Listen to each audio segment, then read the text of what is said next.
ദൈവത്തിൻ്റെ അതിപരിശുദ്ധമായ നാമം വാഴ്ത്തപ്പെടുമാറാകട്ടെ. നമ്മെ സ്നേഹിക്കുന്ന കർത്താവ് വീണ്ടും തന്ന അനുഗ്രഹിക്കപ്പെട്ട നല്ല സമയത്തിനായിട്ട് കർത്താവിനെ മഹത്വപ്പെടുത്താം. വിശുദ്ധ യോഹന്നാൻ എഴുതിയ രക്ഷാസുവിശേഷം 18-ാം അധ്യായം 6-ാം തിരുവചനം, അത് ഞാനാകുന്നു എന്ന് അവരോട് പറഞ്ഞപ്പോൾ അവർ പിന്നിലേക്ക് മാറി നിലത്ത് വീണു.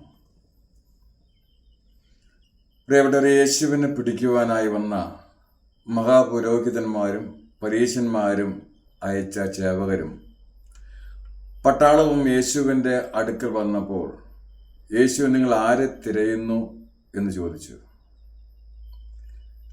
നസ്രായനായ യേശുവിനെ എന്ന് അവർ പറഞ്ഞപ്പോൾ യേശു പറഞ്ഞതാണ്, അത് ഞാൻ തന്നെ എന്ന്.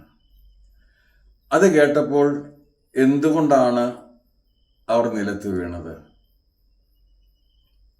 അതിൻ്റെ കാരണം, യേശു സ്വന്തം ദൈവനാമം പ്രഘോഷിച്ചു.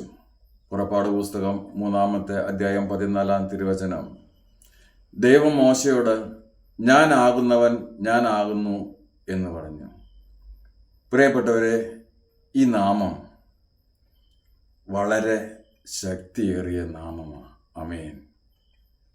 യോഹന്നാൻ എഴുതിയ രക്ഷാസുവിശേഷത്തിലെ 8-ാമത്തെ അധ്യായം 26-ാം തിരുവചനം യേശു പ്രകാരം പറയുന്നു, നിങ്ങൾ മനുഷ്യപുത്രനെ ഉയർത്തി കഴിയുമ്പോൾ ഞാൻ ആകുന്നവൻ ഞാൻ തന്നെയാണെന്ന് നിങ്ങൾ അറിയും. 8:24 പ്രകാരം പറയുന്നു, ഞാൻ തന്നെയാണെന്ന് വിശ്വസിക്കുന്നില്ല എങ്കിൽ നിങ്ങൾ നിങ്ങളുടെ പാപത്തിൽ മരിക്കും. പട്ടാളത്തോട് ഞാനാണ് അവൻ എന്ന് പറഞ്ഞപ്പോൾ ഒരു നിമിഷ നേരത്തേക്ക് ഈ നാമത്തിൻ്റെ അധികാരം പ്രകടമായി. ഈ നാമത്തിൻ്റെ ശക്തി വെളിപ്പെട്ടു.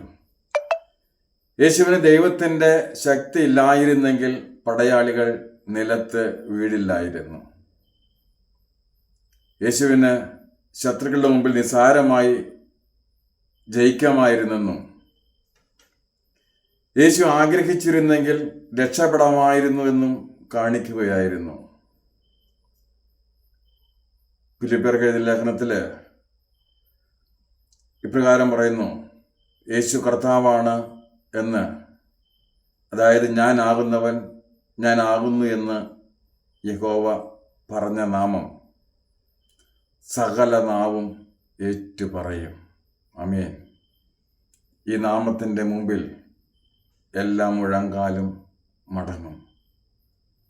ഈ അധികാരനാമത്തെ നമ്മുടെ രക്ഷയ്ക്കായി നമുക്ക് മുറുകെ പിടിക്കാം. ആമേൻ. കർത്താവ് നമ്മെല്ലാവരെയും സമൃദ്ധിയായി അനുഗ്രഹിക്കുമാറാകട്ടെ. ആമേൻ.